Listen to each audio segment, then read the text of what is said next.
እሱ ከመጣ ከ8 ዓመት ጀምሮ የፈሰሰው የንጹሃን ደም እግዚአብሔር ይቁጠረው። ይሄ አንዳንዶች የዋህ ምዕመናን ከዘር ጋር ያገናኙታል። በጣም ያሳዝናል። ሃይማኖት ከዘር ውጭ ነው። ሃይማኖት ዘር የለውም።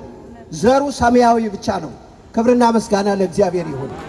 እኛ ኦርቶዶክስ የሆነው ከእግዚአብሔር በመወለዳችን እንጂ አማራ ወይም ትግሬ ወይም ኦሮሞ ስለሆነ አይደለም።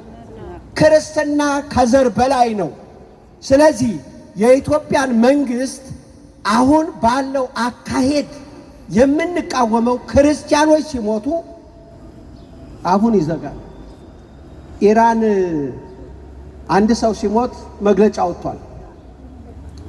ኢትዮጵያ ወገኖቹ አይደሉ?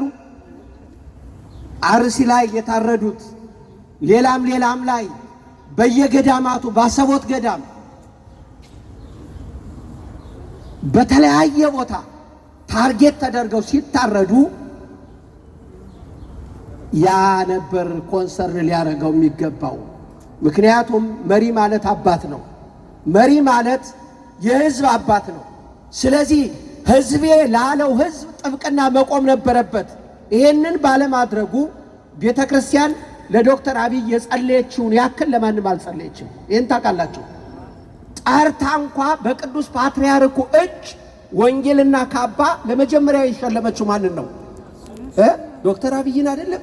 አላከበረችው እንዴ? አባቶቻችን ብዙ ጳጳሳት አብይ ሺህ ዓመት ይንገስ አላሉ? ትግራይ ላይ ወገኖቻችን እኮ ሲገደሉ ክርስቲያኖች መስቀል ይዘው እኮ አባቶች እውነት መስሏቸው ወጥተዋል። ለዚህም በእውነት እኔ ያዝናለሁኝ። ምክንያቱም ዓላማው ሌላ ነበረ ወገኖቻችን፣ ዓላማው ሌላ ነበረ። ስለዚህ እኛ አሁን ዶክተር አብይን አይደለም የምንጠላው፣ በግለሰባዊ አይደለም የምንጠላው። ፖሊሲያቸው ግን ከኢትዮጵያ ቤተክርስቲያን ላይ እጃቸውን ያንሱ፣ እጃቸውን ያንሱ። ከእግዚአብሔር ጋር ነው ጠቡ፣ ከግለሰብ ጋር አይደለም። ቤቱ የእግዚአብሔር ቤት ነው። በደም የተመሰረተ የእግዚአብሔር ቤት ነው። ስለዚህ የእግዚአብሔር ቤት ፈርሳለች፣ ተቃጥላለች። ቅዱሳን በቤተ መቅደስ አባቶች ካህናት ታርደዋል። እኔ ከ3 ዓመት በፊት ሄጄ ነበረ። ታስታውሱ ከሆነ 2023 ላይ ይሄ የጨበራ ምርጫ ጳጳሳት ተሾመው ነበር አይደለ?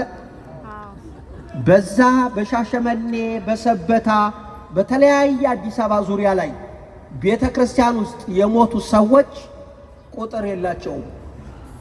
በ19 ቀናቸው የተነሱ አሉ ፈርሰው ዛው ላይ ቤተ ክርስቲያኑ ተዘግቶ ማንም እንዳይገባ።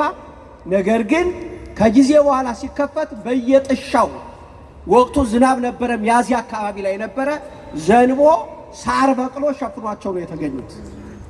ይሄ በጣም ያሳዝናል። በክርስቲያን ሀገር ቤተ ክርስቲያኗ ምን አደረገች?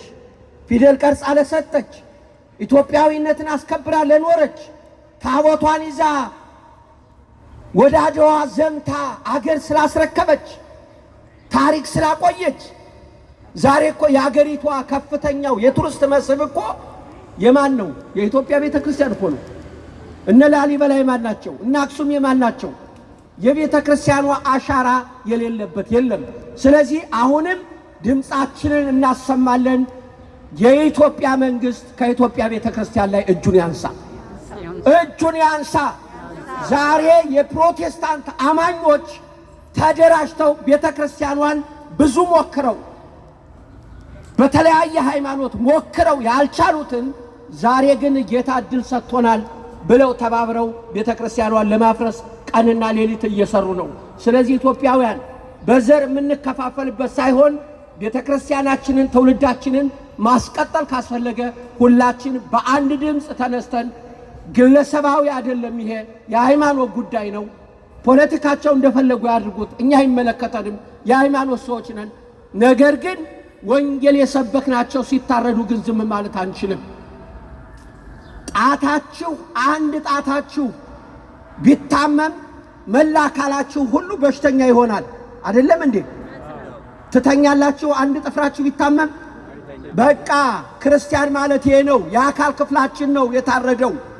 ሕፃናቱ የታረዱት፣ ካህናቱ የታረዱት እግዚአብሔርን ስላገለገሉ ነውና፣ ስለዚህ እስልምና አሸባሪ ወይም ጽንፈኛ የሆነ የእስልምና ሃይማኖትና የፕሮቴስታንት ሃይማኖት ህብረት ፈጥረው ይችን ታሪካዊት አገራዊት ሰማያዊት የሆነች ቤተክርስቲያን ለማፍረስ ቀንና ሌሊት እየሰራ ስለሆነ የኢትዮጵያ መንግስት ይህንን በአስቸኳይ መፍትሄ እንዲሰጥ እኔም መጠየቅ እፈልጋለሁ። ይሄ ሁላችን ድምፅ ከሆነ እጁን ያንሳ በሉ። ሁላችሁ እጁን ያንሳ በሉ። ከቤተ ክርስቲያን ላይ እጅን አንሳ። እኛ ፖለቲካ አይመለከተንም። ክርስቲያኖች ነን። የክርስቶስን አካል አትግደሉ፣ የክርስቶስን ቤት አታፍርሱ። አመሰግናለሁ።